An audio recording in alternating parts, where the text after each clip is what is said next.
Today's podcast is brought to you by our awesome patrons at patreon.com and by Audible.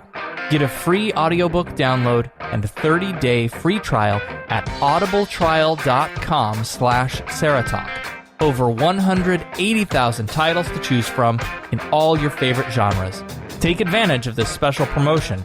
Go to audibletrial.com/SarahTalk and download your free audiobook today.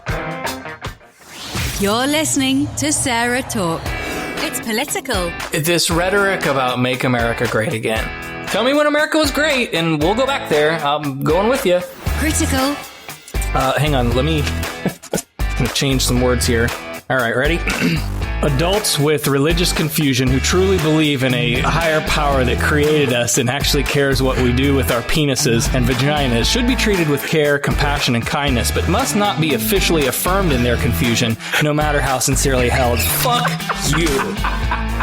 And positively LGBT positive.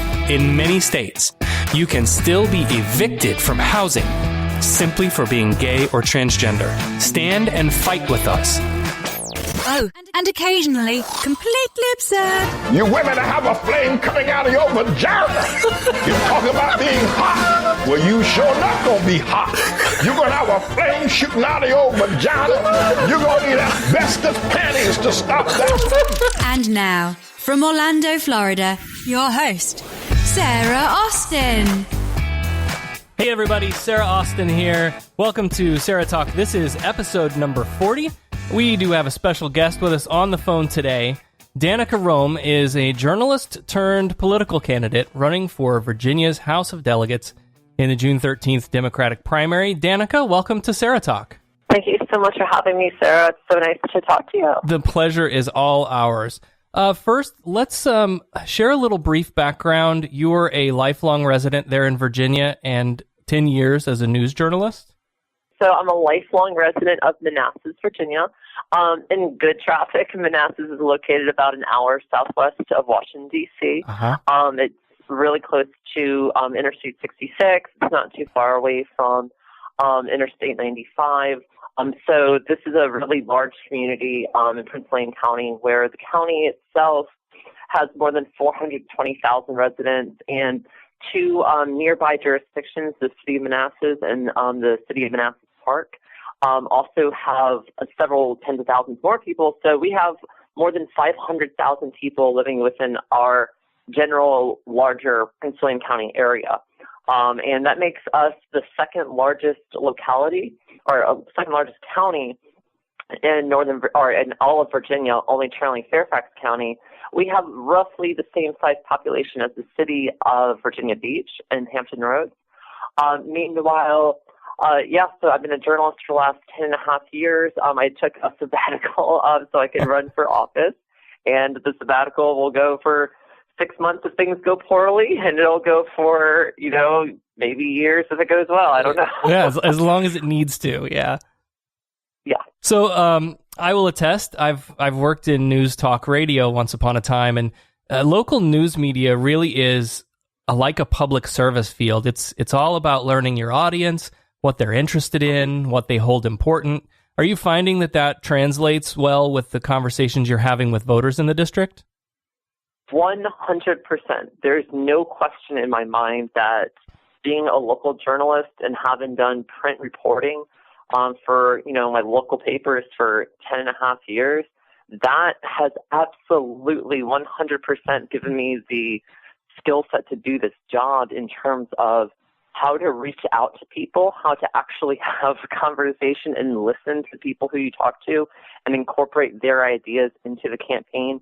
That's a huge, huge part of just the entire campaign. Like, one of the things I talk about is,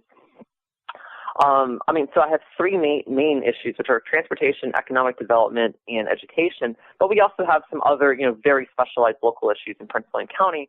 So, for example, on transportation, there was a proposal that would have a road go through what's known as the Rural Crescent in northwestern Prince William County. And the problem with that is it would go through a ton of private property. It would cause a massive amount of environmental damage, lots of other problems. Well, the residents there made their voices very loud and very clear that they were opposed to this road. But so often what we've had in government is that we have top-down ideas where basically the residents are told, this is your option, or these are here's 5 proposals, pick the one that you hate the least. Yeah. That comes up all the time. The same thing happened when Dominion Virginia Power, which is a local utility company here, proposed extending its power lines west from Gainesville over to Haymarket so that they could provide power for what they were saying was an unnamed customer out at a data center. Well, I was the reporter who named names and said, that's actually owned by Amazon. And the proposals that they put forward, if you were a resident in that area, you said, hey, we want that to be buried below ground and we want Amazon to pay for it.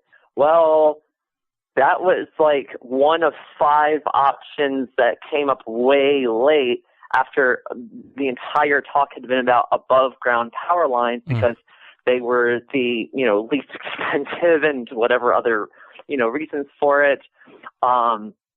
It's just like you look at this stuff and it's like, maybe if the people who had proposed the Bi-County Parkway, maybe if the people who had proposed this utility extension had talked to the residents first and said, okay, folks, here's the situation.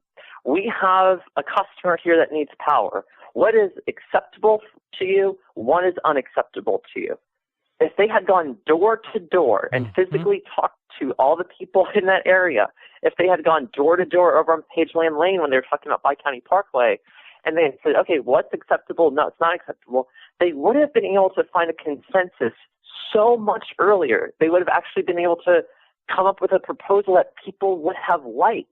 But all the time in government, this happens, where you have the people at the top say, all right, folks, here's your, here's our Russian roulette gun right here, and there's 5 bullets in the chamber.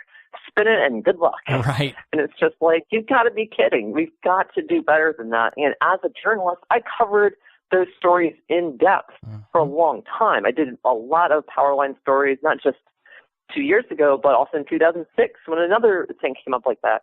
And I covered roads for more than 9 years.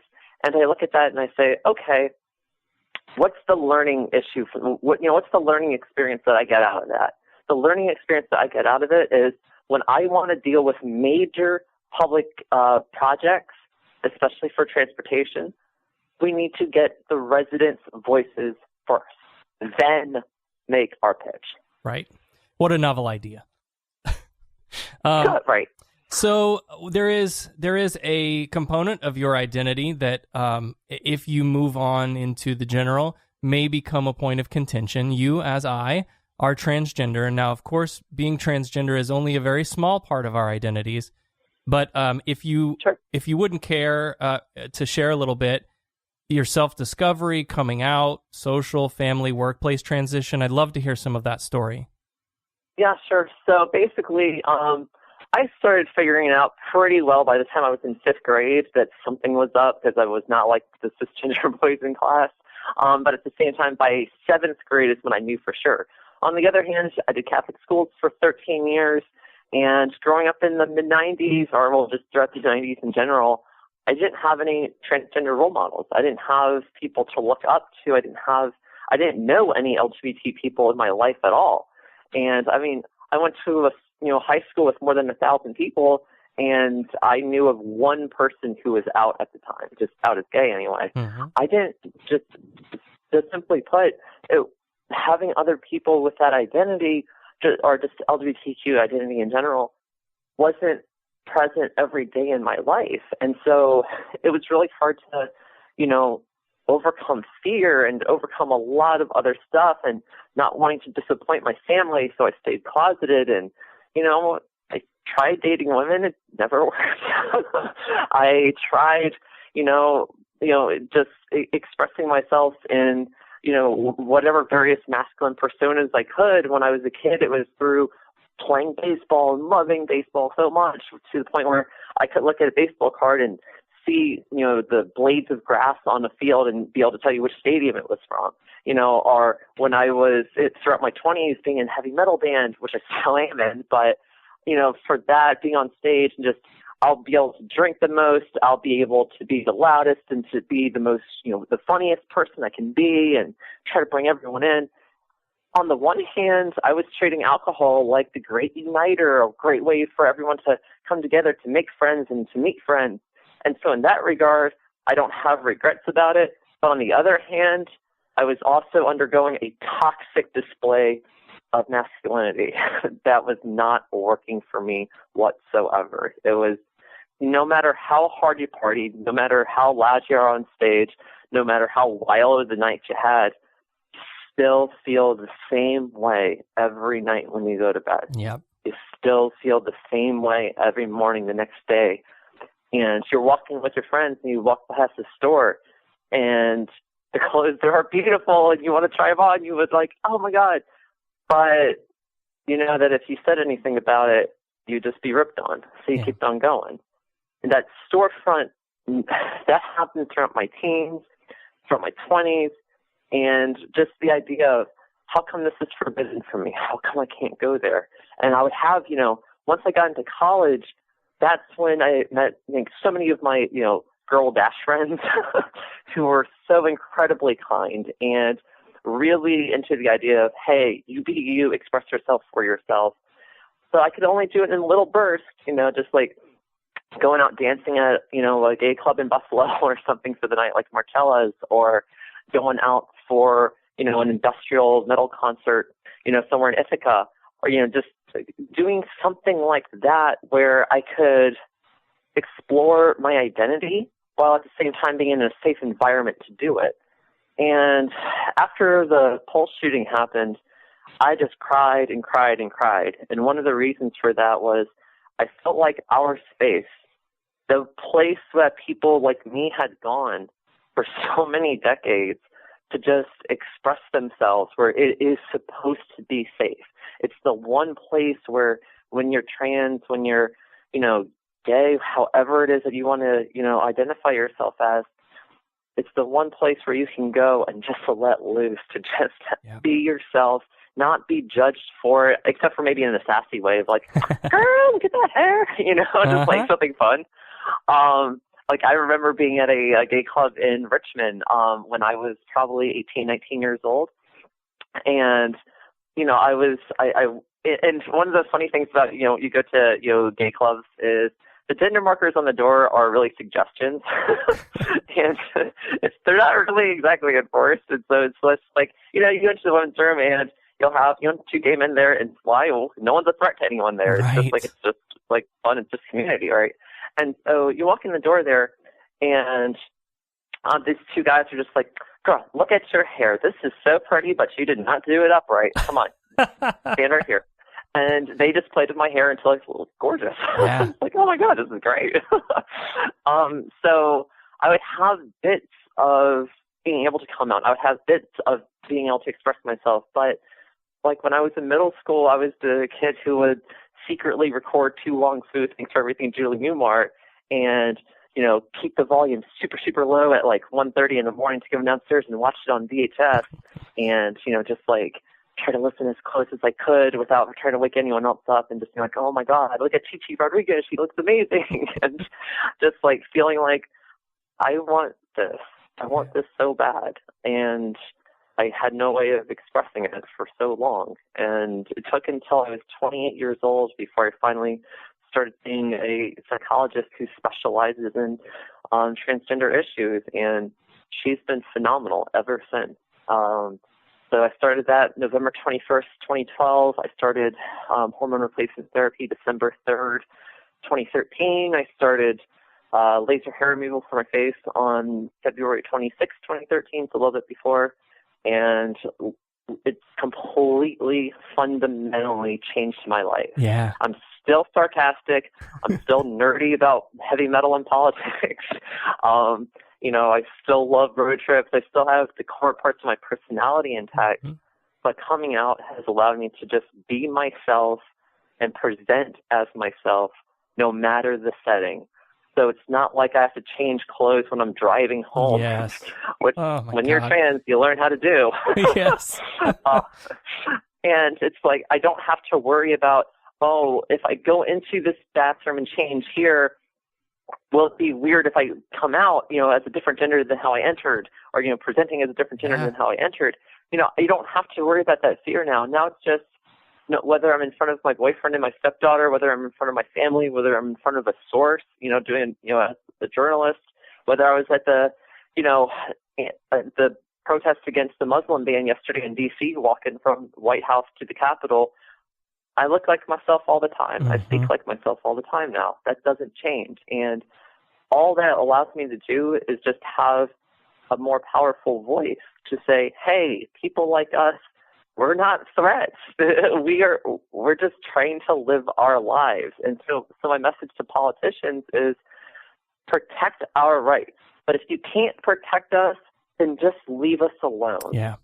Just leave us alone. It's amazing what we can do, what we can accomplish when that anxiety is allowed to just melt off and to truly just be yourself. It's amazing what you can focus on and get done. Right, absolutely. And, and my run for the Virginia House of Delegates right now, I'm running against someone in Delegate Bob Marshall who filed 4 anti-LGBT bills this year, including 2 anti-transgender bills, just explicitly anti-transgender bills, both of which died in subcommittee as predicted. Mm-hmm. I mean, without question. And so he's been in office for 25 years. Yep. And he's the author of the state's now unconstitutional amendment against marriage equality. And I look at this and say, what hasn't happened in his 25 years of running this? An LGBT person directly opposing him. Mm-hmm. There hasn't been that voice in the room. Now, last year in 2 years ago in 2015, Don Shaw, the Democratic candidate who ran against him, has LGBT members of his family. So, that was a very personal issue for him.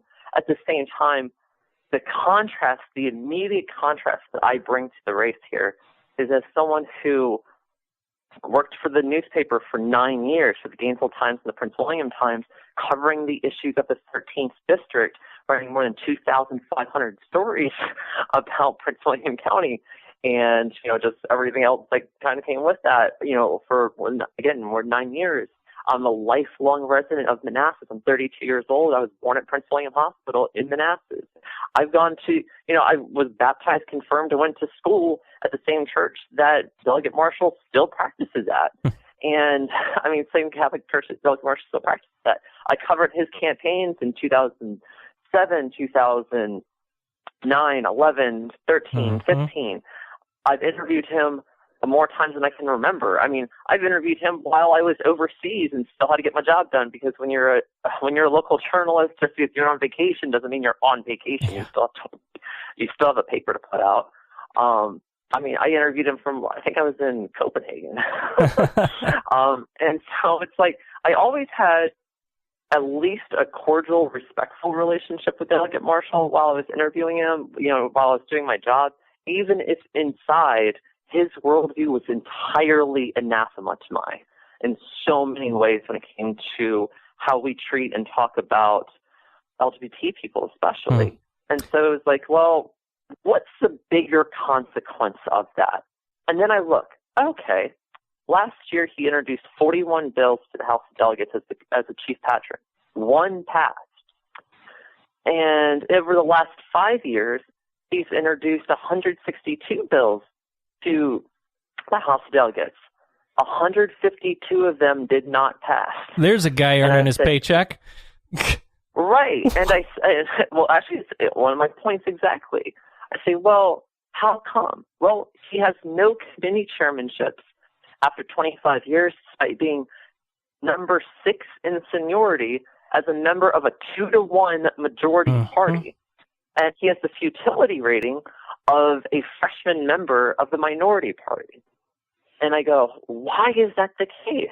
Well, he spent so much time on go nowhere, dead on arrival, anti-LGBT bills, on abortion bills, on just whatever cause he had that week, that he is no longer effective on the core issues affecting the people of the 13th district. Route 28, for example, runs through the heart of his district. It goes through Yorkshire and it goes through parts of Manassas. And that road was terrible in 1992 when he took office, when my car was made, I don't come for money, okay? And when my mom would be driving up to work and I would sit in the back of her car on days when I didn't have school, and it was just an absolute mess. And 25 years later, that road is still terrible. While VDOT took care of removing traffic lights north of Centerville and widened the road in Manassas and southward, the part that runs through the 13th district, nothing's changed. It's still bad after 25 years. And you go, Delegate Marshall, you have your number one priority has to be taking care of this road, because thousands of people commute from the district along this road every single day. It's not enough to just advocate for change. You have to get results. And in Prince William County, we don't accept the idea that one of our state legislators can't get road funding, because we had Senator Chuck Colgan, who served for 40 years, longest state senator ever in Virginia, and he brought home money for so many infrastructure projects, from the Prince William County Parkway to raising Route 28 over Wellington Road and train tracks over Manassas, to widening Route 28 in the southern part or the western part of the county over toward Knoxville, to widening the bridge over 123 or at 123 going into Fairfax. There's piece after piece after piece that he contributed to, bringing in 2 community colleges along with the George Mason campus, Innovation Technology Park, or right next to it. And you say, well, what happened? Why was Senator Colgan so successful? How come Delegate Harry Parrish was so successful at bringing infrastructure to our area? As a Democrat and Republican between Chuck and Harry, what did they do right? And then you look at Delegate Marshall and you go, what's the difference? Well, and that's my question. What is it that's keeping him in that seat for 25 years if he's filing these go-nowhere legislation and doing nothing positive either? Well, so that's the most asked question I get on the campaign trail. I bet. Is how come he keeps getting reelected every 2 years? Now, a lot of people who live in the district, who live in the 13th district, they'll tell you that they know where he stands and that he says what he means what he says. I don't dispute that at all. In fact, I say, well, that's the issue. When he starts saying that, whatever anti-LGBT thing this week, that means that he's going to be focusing on that issue, no matter if it's going to, make it out or not. So there is a perception of Delegate Marshall that he delivers for people. And that's the problem. Maybe if you are allied with him, he will stand stronger for you than anyone else. But if you're not someone within his select group, then no, he doesn't advocate for you, and he actively fights against your own rights. I mean, keep in mind how many LGBT, constituents he has throughout Manassas Park, Yorkshire, Manassas, Gainesville, and Haymarket. There's so many of us. I mean, I've been collecting petition signatures from them myself. I literally have their names and addresses, and I go, "What's going on here? Well, Why is he doing this?" Let me throw some numbers out here. In terms of spending, in 2015, you mentioned Democrat Don Shaw. Don Shaw outspent Bob Marshall 2-1 in 2015. Yep. And this is all of this is according to the Virginia Public Access Project at vpap.org. Yay, VPAP. I love VPAP. And yet, Bob still Bob still won by 1,500 votes. In 2013, the Democratic challenger outspent Marshall nearly 3-1, and that race fell by only about 500 votes. Now, 2015 was a lower voter turnout year, but 500 votes? I mean, flipping the seat seems very achievable. All right, so here's what you need to know on top of that. And if you went back to the 2009 race, when now Delegate John Bell ran against him prior to redistricting, I mean, Delegate Bell far outspent him. But Delegate Marshall doesn't have to raise a ton of money to be competitive. He has to raise, 6 figures to be competitive. But when you have 25 years of incumbency, that comes with higher name ID. Right. And so you go, okay, let's look at the district now and where it is now. Well, since 2011, since redistricting, we've added more than 8,000 new residents to the area, or 8,000 new voters within the 13th district. 6 out of the last 7 statewide Democratic candidates have won the 13th district. Hillary Clinton carried it by more than 14 percentage points. And you say, okay, so clearly the numbers are there to win. Since Out of Kearney ran in 2013 when he lost by 498 votes out of more than 17,000 votes cast, we've added another 2,000 voters to the rolls in the 13th district. Yeah. So we say, okay, Yeah. since then, we've clearly closed the gap. The numbers are there to win this year. How do we do it? The Democratic voters of the 13th district have to check all 4 boxes on the ballot. Yep. That's how we do it. You can't just look at governor, check Ralph Northam or Tom Perriello's name there, and then leave it alone. We've got to make it through lieutenant governor, through attorney general, and House of Delegates. When voter turnout is high, Democrats win. Yes. We already know this. Yep. We already know this. The higher the turnout this year, the more likely I'll be able to win, the more likely the 3 Democrats at the top of the ticket will be able to win. And right now, Democrats hold all 5 statewide positions in Virginia: governor, lieutenant governor, attorney general, and both U.S. Senate seats. We can't lose any of those. Right. It's so important. And given that redistricting is coming up soon, it is coming up in 4 years. Republicans love to draw new lines. We have to win this year in the House of Delegates. There are 17 seats that Hillary Clinton won that a Republican incumbent currently holds. If we want to have a voice in 2019, we know that in 2019, voter turnout will be lower than this year, which means that if you're a Democrat, in order to win in 2019, you more than likely have to be an incumbent. You have to win the seats this year in order to make it through 2019, because that's just the nature of the beast.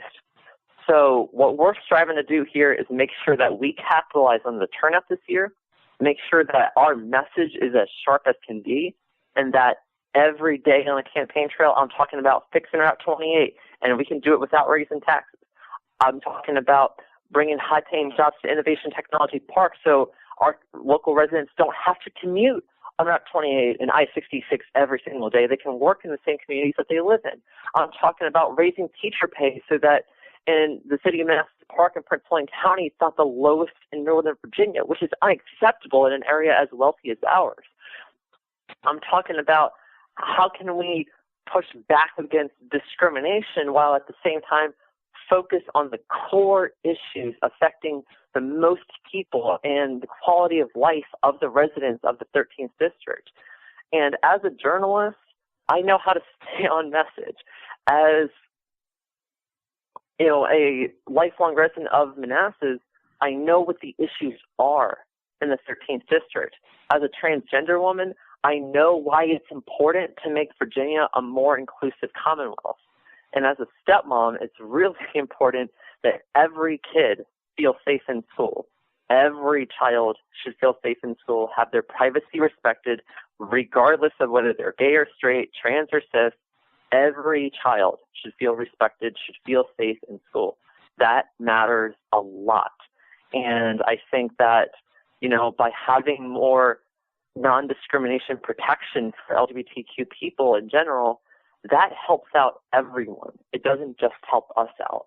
Because Absolutely. Then you have people actually being their authentic sense of self, living as their authentic sense of self every day. So you then you actually know who your neighbor is. You actually know who your classmate is. You know who your colleague is. In Virginia, you can be fired from your job for being LGBT, and that's okay with the government right now. You can be denied housing because we don't have that protection. There's a lot of issues right now in Virginia where we're completely inadequate on LGBT issues, including health care. We have got to treat LGBT health care as health care, not an option, not cosmetic, not, oh, do you really need this? I know what it's like to get a letter from the third-party group between the insurance company and myself saying that CareFirst was not going to cover my transition-related medical expenses because it wasn't a part of their Virginia Health Group plan. And sorry, and it's just like, why? Yeah. That's so not okay. That's so not okay on so many levels. What do you say? This goes right back into the narrative. What? Do they think this is cosmetic? Do they think that this is just like, oh, I just feel like going through lifelong suffocating dysphoria, and that's fine. It's just a choice. Right. You got to be kidding me. Who would want to go through this? Yes. Do you not understand what it's like to basically have an imaginary hand grip your throat and over the years slowly, ever so slowly, tighten its grip until you basically feel like you can't breathe anymore? That's what dysphoria is like, and it never goes away. Even when you have transitioned, even when, you look the way that you want to look, if you're that fortunate, it never goes away because that's the only route that's sustainable for you. Yep. When you start transitioning, there's a lot of questions and a lot of fear. You don't know how HRT is going to take. You don't know if you decide to pursue surgery. You don't know, how that's going to end up. But you do know that the path you're on is unsustainable, and you have to do something about it. And that is the something. The WPATH standards of care are the something. Absolutely. Far too often we have trans issues, we have LGBT issues that are just not being treated the way that all other healthcare is treated. It's time that we flip the script on that argument. Now we're coming up on our break time here. Are you able to stick around with us for a little bit longer? Yeah. Perfect. Absolutely. All right. We're talking today with Danica Roem, candidate in the Democratic primary for House District 13 in Virginia, hoping to become the party's nominee and then unseat super anti-LGBT 25-year incumbent term limits Bob Marshall in November. When we come back, we're going to dig into Danica's platform a little bit more, find out what we can do to help her succeed in this race. And if time allows, we can take some listener questions. If anybody's listening in on Spreaker, you're welcome to shoot us a question in the chat room, and we'll get around to those when we can. Stick around. More SarahTalk coming right up. Hey guys, let's play some video games. This new dad plays video games with his sons, but the challenge feels like he's lifting a metric ton. So many buttons. His avatar just stares at the walls, twists and turns and somehow falls. Help me. He's tangled up in the controller's cords. I just don't understand this crazy digital world. Crazy, crazy digital world. Zeros and ones. But the love from his kids is totally apparent. Ooh. See, you don't have to be perfect to be the perfect parent. Should have just played catch. You don't have to be perfect to be a perfect parent. Thousands of siblings in foster care will take you just as you are. For more information on how you can adopt, visit adoptuskids.org. A public service announcement from the U.S. Department of Health and Human Services, Adopt U.S. Kids, and the Ad Council. You're busy, I'm busy, we're all busy. That's why I listen to podcasts, and this is probably why you listen to podcasts too. And that's why I use Audible, and I know you're going to love it too. I love to read, but I also have 2 rowdy kids and a crazy third shift job and putting together material for the show, and that just doesn't leave a lot of free time to read like I used to. Now I can listen to an audiobook in the shower, on the drive to work, and don't tell my boss, sometimes even at work. These are the popular books you've been wanting to read, titles from the New York Times bestseller list, the Oprah Book Club, authors like John Grisham, J.K. Rowling, Carrie Fisher's The Princess Diarist. Here's one I know you'll want to hear. A gray, totalitarian world dominated by Big Brother and its vast network of agents, including the thought police. A world in which news is manufactured according to the authorities' will, and people live tepid lives by rote. Sound familiar? George Orwell's 1984 has found new meaning in the Trump era, and yes, it's available right now at Audible. Audible has over 180,000 titles in every genre, classics, biographies, science fiction, romance, mysteries, you name it. As a SarahTalk listener, Audible is offering you a free audiobook download with a free 30-day trial to give you the opportunity to check out their service. What free book will you choose? Orwell's 1984, the Harry Potter series? Here's my suggestion. Many of you listen to this podcast for our criticism of religion and outspoken atheism. Start with God is Not Great, How Religion Poisons Everything by the late Christopher Hitchens. Then send me an email. Let me know what you think. Take advantage of this special promotion, a free audiobook and a free 30-day trial. Go to audibletrial.com/SarahTalk and download your free audiobook today. That's audibletrial.com/SarahTalk.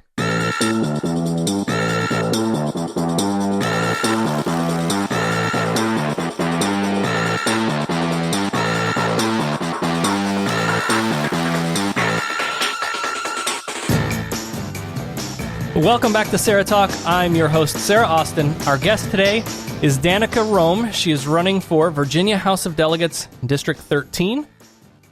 Let's move on and talk a little bit more about your platform and what we need to do to help you unseat Republican Bob Marshall. These issues, Route 28, vacant businesses on Manassas Drive, Manassas teacher salaries, this is real talk. Your platform doesn't come across like the political copy-paste talking points to me, and I really like that. And I think if we learned anything from the presidential election, it's that people on both sides of the aisle are just over this politics-as-usual garbage, and it's clear that you know what your district needs are. Now, transportation, economic development, and education. Let's start with transportation and economic development because they're so interdependent. Sure. Talk about those a little bit.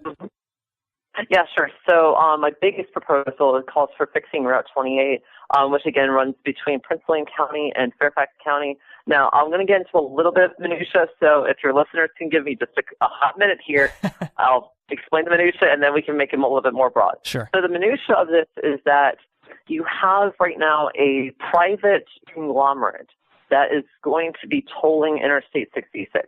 I personally oppose all tolling in Northern Virginia because to me it's a double tax, especially when we're talking about the HOV lane that currently exists on Interstate 66 that we have already paid for, will now have to pay again in order to use it. That to me is not okay.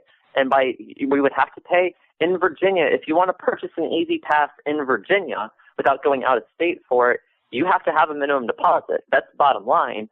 And you shouldn't be required to pay again for something that we have already paid for. So I oppose it. That said, it's going through. The deal's already been negotiated. It's going to happen. So we then at that point say, okay, rather than relitigate the issue, rather than take it to court, cost however many millions of dollars it is to fight with that, what's the next best option? What's the most pragmatic, practical thing that we can do? Well, part of the deal that Governor McAuliffe struck with them is that the private conglomerate would put $300 million into fixing the Route 28 Interstate 66 intersection so that we can remove the traffic lights and actually turn it into an interchange. That's something I strongly support. Now, at the same time, the Northern Virginia Transportation Authority has already allocated $300 million for that exact same improvement.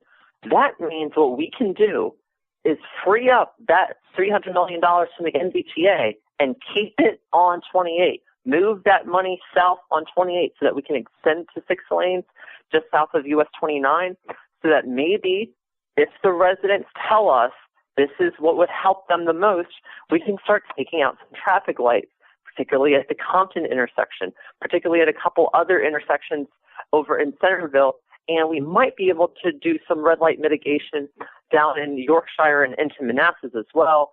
Those are some really local stuff. There's a lot of residents and a lot of commercial buildings right along 28. And so part of what I've been doing, knocking on doors in that area, is asking people what would make the most sense. And what they've actually told me is, hey, if we move up a traffic light, this would work. And some people are open to the idea of a traffic circle in different spots. Whatever it takes to remove the red light while at the same time not making life more difficult for the people who live there, that's what I want to pursue. And again, because we have this $300 million that's going to be freed up, we have got to keep that money on Route 28. Now, the NVTA chairman is Cole's district supervisor, Marty Noe of Prince William County. His district includes Yorkshire and parts of Manassas. It includes part of Route 28, the part that gets bottlenecked all the time. He has an inherent interest in fixing this problem. I've known him since 2006. I've known Manassas Park Mayor Jeanette Richel since 2006. I've known Manassas Mayor Hal Parrish since 2006. I've known these people for a long time. I have good working relationships with them based on my time in the newspaper. I know how to talk with them, and I'll be able to, on day one, sit down and say, okay, what is the consensus about what we can do? What has the NBTA Route 28 Steering Committee recommended so far that we are able to implement as soon as possible? What things did they recommend that were a little too far off? What else could we do? You know, for instance, the steering committee said, well, maybe having bike lanes next to 28 is going to be too expensive and too much. And I'm saying, how are we ever supposed to have an alternative to using our vehicles if we don't have the lanes to provide for bicyclists? Yeah. How are we ever going to, how are we ever going to stop becoming dependent on our personal cars if we're not giving people options about how they can get to work that isn't related to a vehicle? We have to be able to do that. And if it costs some money to do it, so be it. It's a smart investment because it takes cars off the road. And that's the name of the game right there. We also have to look at extending Godwin Drive out into Centerville, basically from Manassas to Centerville. Now, there's a big issue with that because there's wetlands mitigation that you have to do at a certain part, and you have to make sure that if you extend that roadway, it does not lower property values, and you have to make sure that it eliminates cut-through traffic into some of the neighborhoods because there's a lot of kids in those areas, and we've got to keep their local neighborhood streets safe. That's stuff that I heard directly from the residents when I was door knocking over off of Copeland Drive, actually. So that sort of stuff right there is what I'm going to be considering when I make whatever transportation public policy announcements that I'll do, assuming I'm elected. Now, all of that said, we can fix the biggest problem that we have in the district, Route 28, as far as fixing the roadway itself without raising taxes. But if we want to actually get more cars off the road, we have to keep the jobs at home. The number one employer of Prince William County residents is the local school system. The number two employer is the county government. But the number three employer is the Department of Defense. Now, we have Quantico Marine Corps Base in Prince William County. It's obviously world famous. We have a lot of active duty military folks who live in Prince William. But we also have a ton of people who every single day commute along I-66 if they're coming out of Haymarket or Gainesville, or Route 28 to get to I-66 if they're coming out of Manassas or Yorkshire, or in my part of Manassas, heading south and then going off 95 or kind of cutting through Clifton to get onto 395 north of Springfield. You have a lot of people who leave the district every day to take their jobs at the Pentagon, to go to Roslyn, to go to Washington, D.C., to go to Tyson's Corner, all those other places in Northern Virginia and Washington, D.C., where they actually get to work. So my proposal is twofold here. If we want to recruit those defense sector jobs, if we want to recruit those high-tech jobs where you physically have to be there to do the work, then the way that we do that is, number one, finding a cost-effective way to extend the Virginia Railway Express westward from Manassas Airport out to Innovation Technology Park. And I hit innovation over and over again because that's the place that our County Department of Economic Development has targeted as the high-tech area of Prince William County, where we can have these really big paying, high-paying jobs that employ a lot of people. We lost the FBI headquarters at Innovation because we don't have a mass transit system, a mass rail transit system connected to that area. The FBI had looked at Innovation and said, sorry, we're not going to do it because you don't have a rail line. That should have never have happened. So we've got to extend that. But we also know that when they proposed to extend it 11 miles westward to Haymarket, it was going to cost $660 million, which is just ridiculous.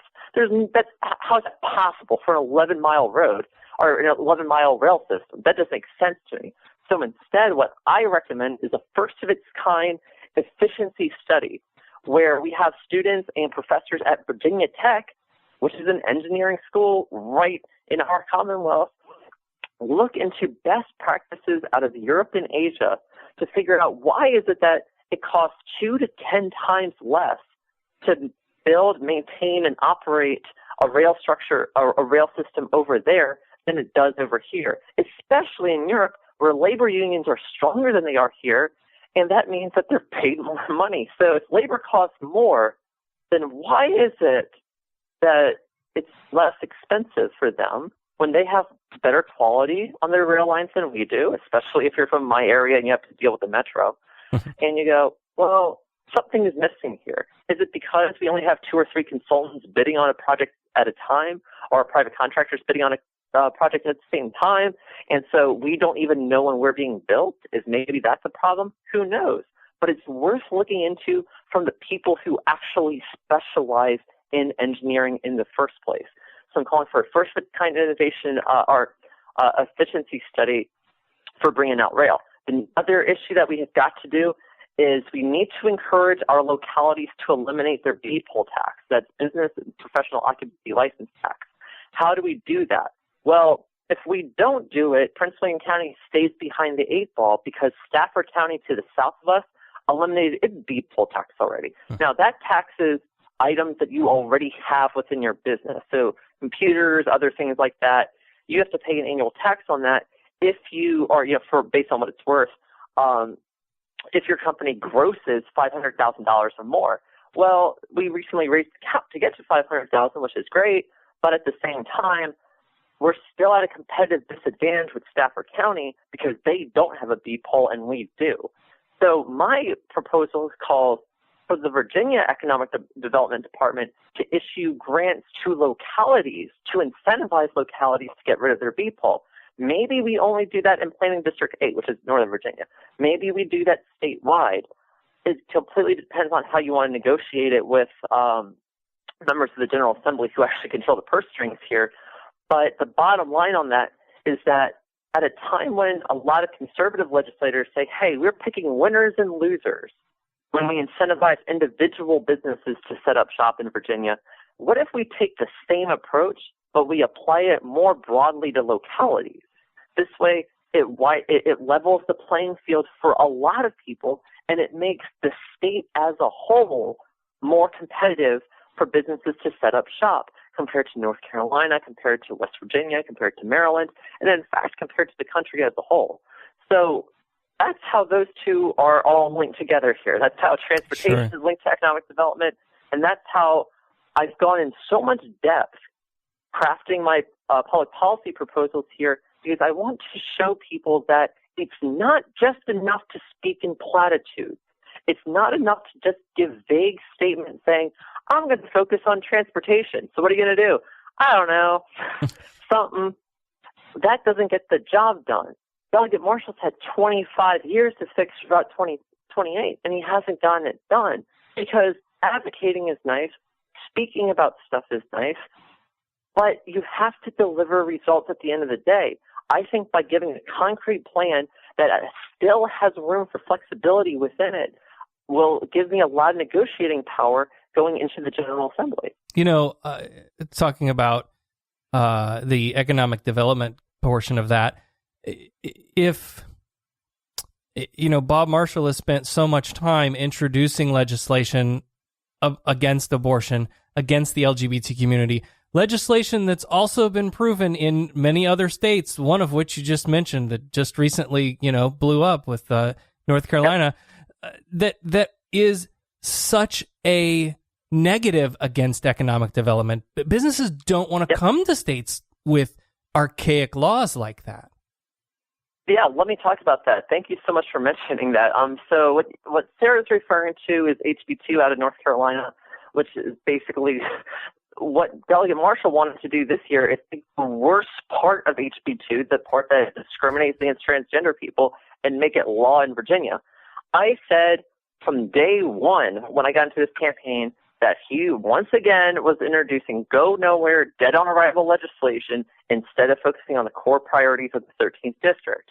And what happened when the subcommittee finally considered the 5-2 majority, the 5-2 Republican majority on the subcommittee killed the bill, and then killed another anti-trans bill of his also. So HB 1662 and HB 2011. Actually, I think it was HB 1612. I'm sorry. Yeah. So HB 1612 and HB 2011. Both of those died. by the Republican majority. Yes. And you go, okay, even they know this is bad. One of the subcommittee members actually said, well, I like the idea of the law, but after what what happened in North Carolina, I just don't think it's a good idea for Virginia. It's like, at least that was a guy who said, even if he can't protect our civil rights, he can at least leave us alone. Yeah. Just like I was saying before. And you go, well, why did he waste so much of his time and our tax dollars on his salary pursuing go-nowhere, dead-on-arrival legislation instead of focusing on transportation, instead of focusing on raising teacher pay? And, well, I went to his press conference that he had down there before the bill was heard in subcommittee. And a reporter asked him and said, hey, according to Forbes, this cost North Carolina $600 million. This cost a lot of jobs, cost a lot of else. Why is it that, what you're saying that Forbes said North Carolina is the number 2 state for business now and all this other platitudes about North Carolina, when the facts of the matter are North Carolina clearly sustained economic damage from this bill. And he said, well, the Forbes story I cited was written by a Forbes staff member. The Forbes story you cited was written for Forbes. So they're not the same. Oh, one of it, he called it fake news. He said it was fake news. I'm a journalist. I've been dealing with freelance reporters for 10 and a half years. If my newspaper publishes a story and it's from a staff member or if it's from a freelance writer and we publish it under our name, it's our story at the end of the day. It doesn't matter if it came from a freelancer or if it came from a staff writer. The facts are still the facts at the end of the day. And at the end of the day here, North Carolina lost not just $600 million, not just thousands of jobs, but also the job of the Republican governor who supported it. Mm-hmm. Let's get real here. The more we focus on bills like HB2 and bringing those to Virginia, the more we make Virginia a less competitive state to do business. And by the way, the more we make Virginia a more discriminatory state, which we have a horrible history of that we're finally around to overcoming at this point. Neither of which is okay. We should not be discriminating against our own citizens, and we shouldn't be making Virginia a less business-friendly state than it already is. I mean, we're a very pro-business state in one regard in terms of low taxes, but in other regards, when you have social legislation like that comes out that says, well, hey, you're a Fortune 500 company and you have a LGBT CEO or someone on top, you're not welcome here. That's wrong. We shouldn't be doing that. And one of the other things I look at that and say, okay, you want proof that this cost North Carolina? What happened when the NCAA moved some of its not 1A tournaments, but 2A tournaments, or actually, well, I guess further down, and moved those tournaments to Salem? Yeah. The mayor of Roanoke went to bat for the neighboring city of Salem to make sure that they got those tournaments coming in.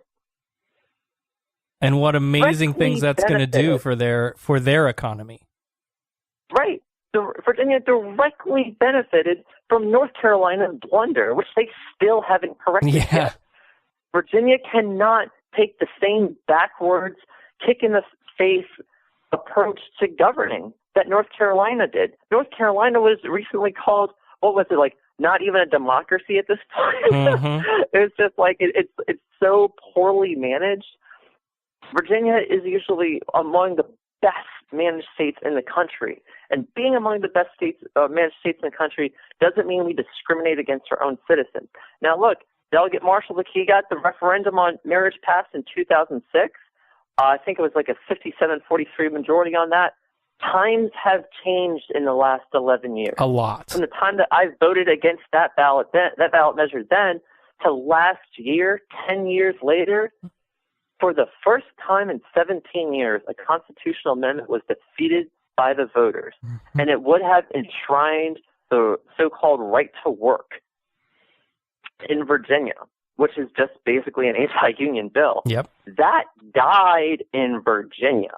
What happened? We used to say that our cherished right to work law, we used to call it just the most lavish, nice things possible because it's pro-business, it's pro-this. No.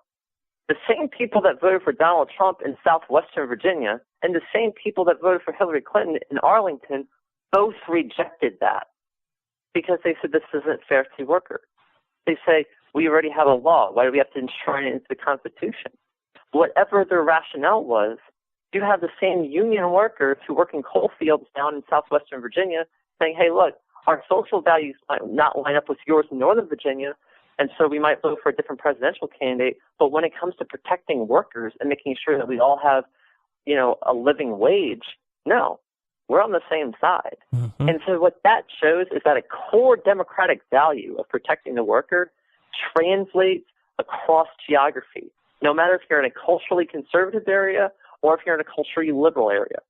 And that's important. That's for us to know. That's how we know our state has fundamentally changed since 2006. We have voted for the Democratic nominee for president 3 consecutive times now, and we hadn't done that since 1964. Wow. Virginia has changed. And why has it changed? Because we have a lot of new folks come in. A lot of new folks from all over the country have moved to Virginia because Governor Mark Warner and Governor Tim Kaine, who are now both senators, worked to make Virginia a welcoming environment for so many more people. And it's just like at this point, we have got, like I said before, we've got to make Virginia the most inclusive commonwealth it can be. Why? Because we are uniquely situated to make Virginia the most welcoming state to do business, to retire, to relax, to learn, to enjoy the outdoors in the entire mid-Atlantic, because let's just look at it this way. North Carolina has low taxes and regressive social policies. Maryland has high taxes but progressive social policies. Virginia can be the best of all worlds with progressive social policies and low taxes. We can be that state. We can do that. Delaware is kind of like that, but it has a very small population by comparison.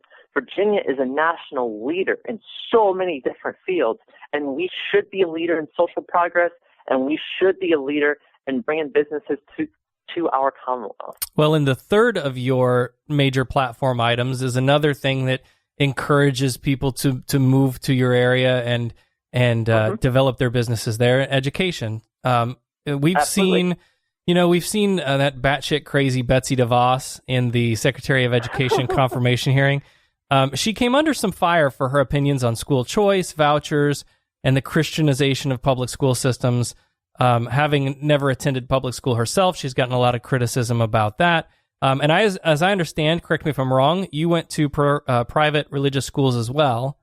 What is it about for 13 years? Yeah, I did public schools from K to 3rd grade at Loch Lomond Elementary School in Manassas, and I did private Catholic schools from 4th grade all the way through graduate college. Yeah, and that's not because we had a lot of money, by the way. Yeah, right. Well, what is it about the education system there in Virginia specifically then that brought that into your platform as a major initiative? And then how do you respond to the people that might say you don't have the experience with the public school system to make decisions like that? Okay, a few things. Number one, let me just say how proud of Senator Kaine I am for how he handled Betsy DeVos during the confirmation hearing. He showed what happens when you're a 17-year civil rights attorney and you go up against someone who's clearly not qualified for the job. His interview of her, his questioning of her was just, it was just, this is how it's done. This is how being a senator is supposed to work. Asking tough questions and keeping them accountable when they try to dodge. All she would say over and over and over again was just, I support accountability. I support accountability. Yeah, but do you specifically support here? And then when she would still dodge, he would say, okay, I support this. Do you? A nice yes or no question. And she couldn't answer it. Right. And when that happens, when you see that dodge and you can't answer a yes or no question, it completely undermines your candidacy. Tim Kaine did outstanding exposing just how poorly qualified she is for that job. So bravo, Senator Kaine. Agreed. Absolutely.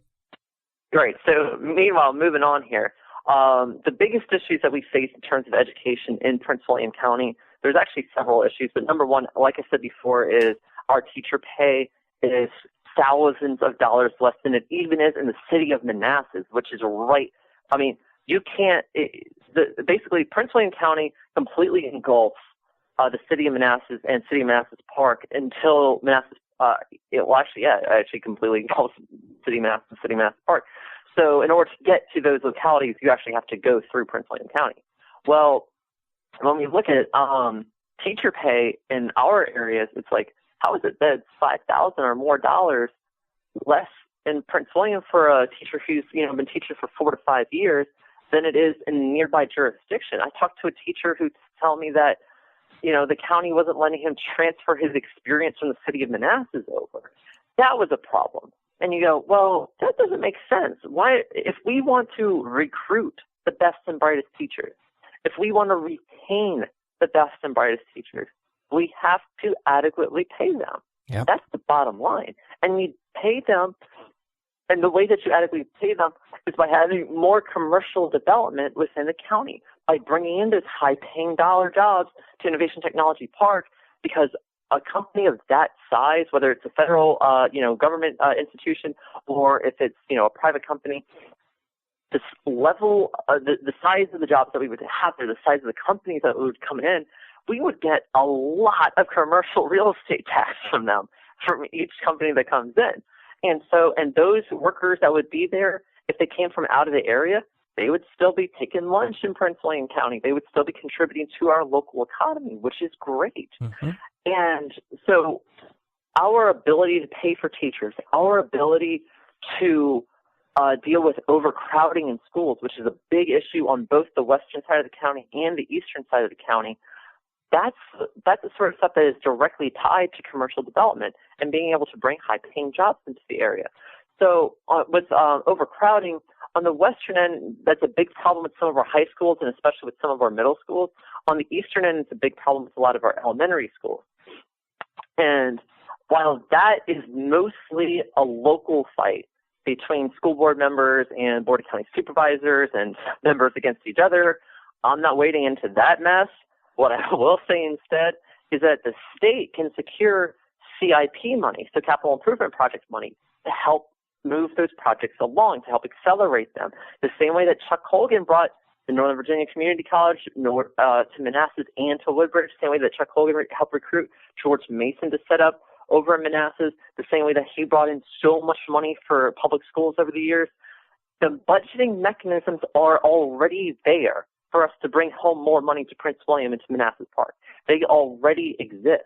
It just takes political leadership to get it done. Now, some of the other issues that we have, Prince William County is a very diverse county. We have about just under 25% of our population, roughly, is foreign-born. About 1/3 of our population speaks a language other than English when they're at home. And so we have to make sure that all students in Prince William County have accessible education, accessible public education, so that everyone gets the same fair shot. And a school on the eastern end of the county that's in a minority neighborhood shouldn't be treated differently than a school on the western end of the county that's not in a minority neighborhood. But at the same time, we can say, hey, as a delegate, as anyone else, what can we do to level the playing field to make sure that the kids on the western end of the county are being taken care of as they are now? Because a lot of parents on the western end of the county are very involved in their children's lives, are very involved in their PTAs, and they're very active within government. We need to make sure that that translates on the eastern end of the county too, so that parents are very involved with their kids' school lives especially. So part of what we can do here to help that is, one, making sure that we actually have accessible pre-K available all throughout the county, so that every child in Prince William County has a shot at pre-K. Tim Kaine had talked about that in 2005 when he was running for governor. He was still lieutenant governor the first time I interviewed him. That was something where he got pre-K expanded throughout Virginia, but we never got universal access. And I look at that and I say, well, West Virginia has universal pre-K. Yeah. West Virginia is a lot poorer than we are. West Virginia took care of that all through all 55 of their counties, or 54, I can't remember which number. How come we can't do that here when we have a lot more money? And by the way, another issue with West Virginia is not tied to schools, but I look at this and I say, hey, West Virginia's minimum wage is $8.75 an hour. In Virginia, ours is $7.25 an hour. Wow. How is that possible that in an area as wealthy as Northern Virginia, where the cost of living is exponentially higher than it is in West Virginia, that they have a higher minimum wage than we do? Last summer, I worked weekends away from my newspaper job for a restaurant in Arlington, pulling in $5 an hour plus tips as a delivery driver. Because here's what a lot of people need to understand. Even when you have 10 years of journalism experience, even when you've worked for the National Journal, worked for Yoga Alliance, worked for newspapers in Virginia and in Maryland, when you're transgender, it's hard to find a job. Yep. It's hard to find a job. I got a lot of those jobs before I come out. And I had applied for over 30 different jobs before, anyone would bite. So there came a point where I was out of time. I needed second income. I needed it as fast as I could. So I took a weekend delivery job. Mm-hmm. I know how hard it is to live on that salary. I know how hard it is to make it in an area that's as expensive as ours. And we've got to treat our workers well. And at the same time, we've got to make sure that everyone has the same shot to succeed in our schools. Prince William is amazing when it comes to allowing a world-class education for children in terms of the programs, the specialty programs that we allow or that we have, like between the International Baccalaureate program at Stonewall Jackson High School, between the Cambridge program at Brettsville District High School, the robotics program at Battlefield High School. There's so many different specialized programs that we have and specialty just academic courses that so many students can take as long as you're willing to work hard and achieve it. We've got to make sure that everyone starts strong so that everyone in our county has the same ability to have that opportunity come high school, not just the people who were taken care of the best when they were kids. Everyone's got to have that same shot. That's the American dream, right? Yeah, absolutely. Absolutely. All right, we've got to make sure we have accessible, public education. So we're coming up. We've just crossed over an hour here. I want to be respectful of your time as well. So we'll wind up here. And I wanted to say, we do have kind of an international audience, and but our statistics do show that we have some folks connecting from Virginia as well. So hi, Virginia.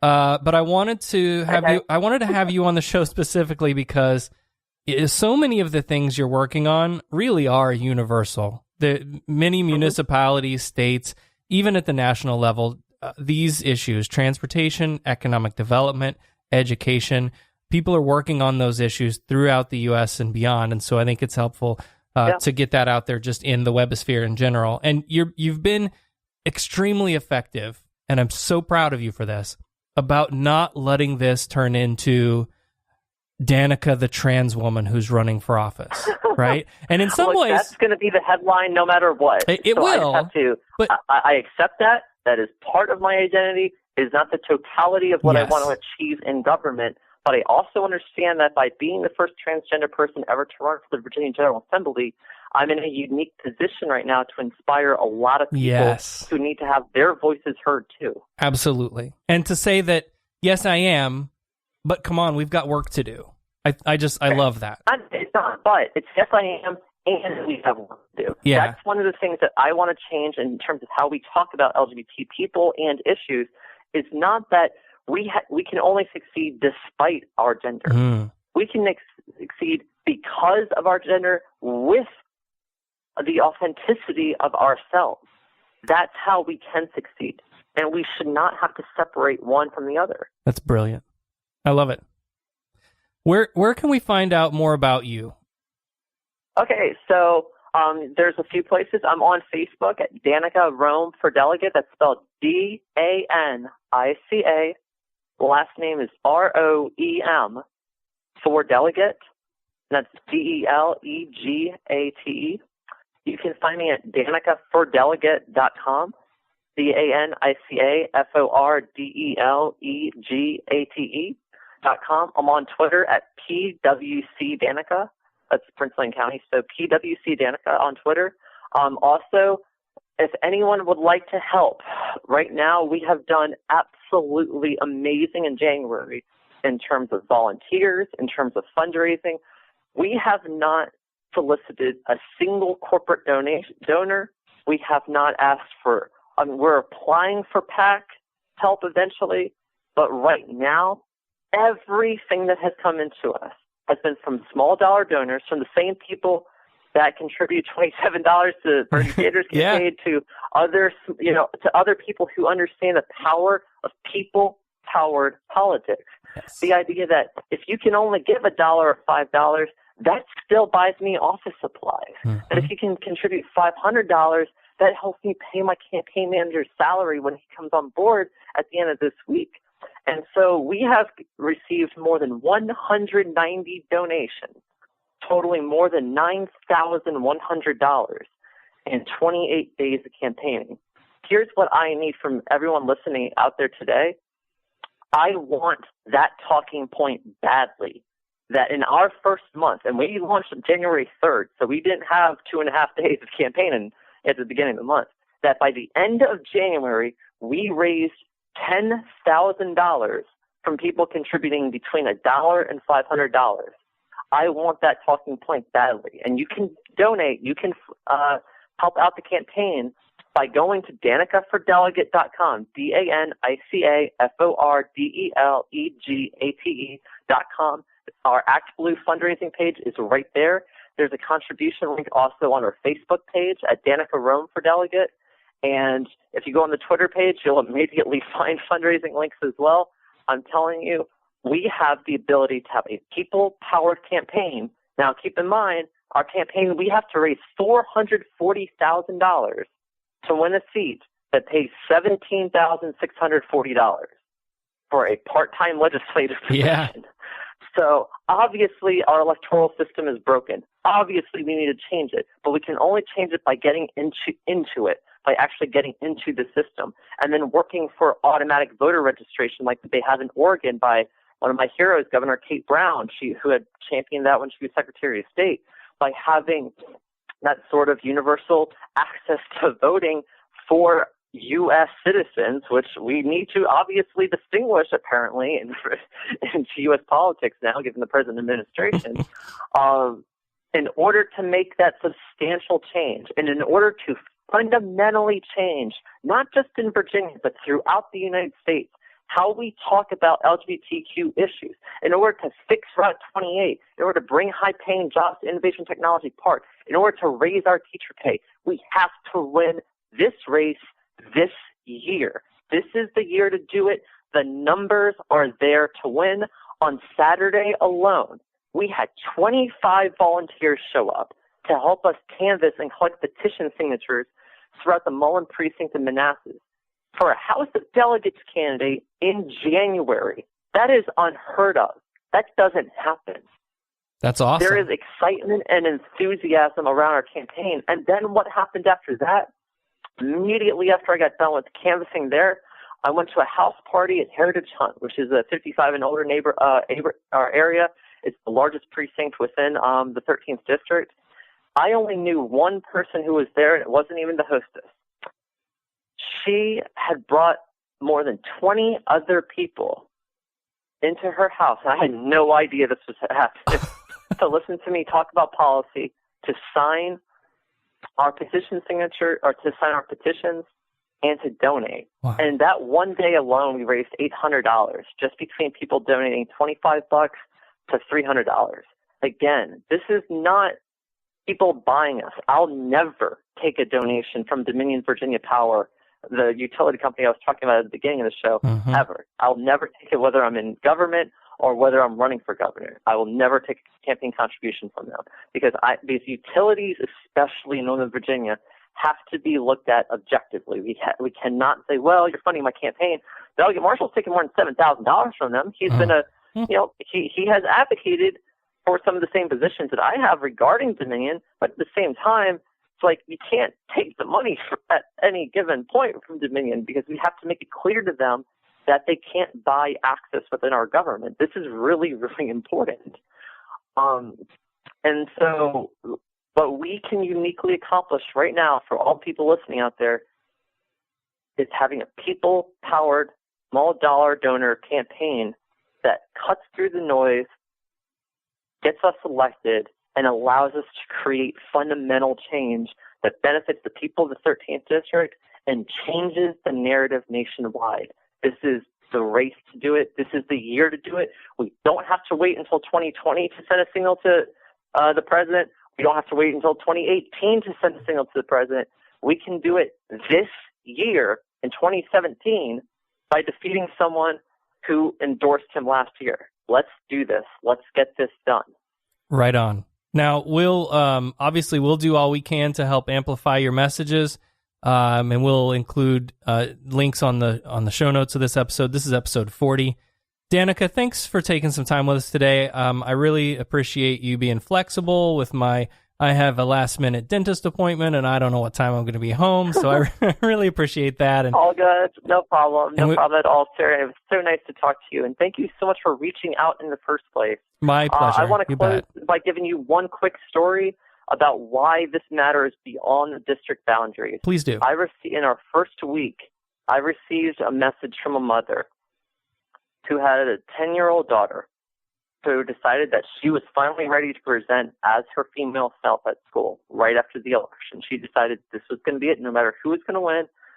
Her daughter's transgender and was finally ready to just present. The mother tells me that after she came out at school, she got beaten up, physically beaten up by 3 other girls. Oh, the father of one of the girls, she told me, berated the family. And yet the kid still shows up. She still shows up in her dress. She still shows up in her stockings to school. And the mother closed the email by saying, "You are giving us hope." Yeah. Every person out there who's listening to this, by helping out the campaign, you are giving me hope so I can keep inspiring people like that, and they can keep inspiring me. You will never see me on a platform. I have a campaign platform, but you'll never see me elevated beyond the peer, beyond being able to have a one-on-one conversation with someone, whether I know them or not. Let's keep this rolling. We are making a giant difference throughout the country, not just the 13th District right now, and I need your help. Couldn't agree more. Danica, again, thank you so much for being with us today, and we wish you well in your campaign. Thank you so much, Sarah. Take care. Thanks, you too.